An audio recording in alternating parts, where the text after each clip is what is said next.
داستان جنگل. در جنگلی سرسبز و آرام 4 دوست صمیمی زندگی می کردند. پوپی، خرگوشی کوچولو با خز سفید و گوشهای دراز، سنجاب شاد با پر جنب و جوش، لاک‌پشت آرام با دانا و آهوی زیبا و سریع.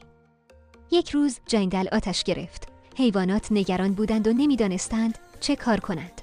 پوپی گفت: سان، ما باید آتش را خاموش کنیم. سنجاب گفت: اما چطور؟ آتش خیلی بزرگ است. پوپی، سنجاب، لاک‌پشت و آهو با هم تصمیم گرفتند که همکاری کنند تا آتش را خاموش کنند. هر کدام از آنها وظیفه‌ای بر عهده گرفت. پوپی گفت: من و سنجاب آب را از چشمه میاریم. لاک‌پشت گفت: من شاخه های خیس را جمع می کنم تا آتش را خاموش کنیم. آهو گفت: من با سرعت به دیگر حیوانات خبر می دهم تا کمک کنند. با همکاری و تلاش همه حیوانات آتش خاموش شد و جنگل نجات یافت. حیوانات خوشحال و خندان بودند. پوپی با خوشحالی گفت: ما موفق شدیم. پورا جنگل ما دوباره امن است.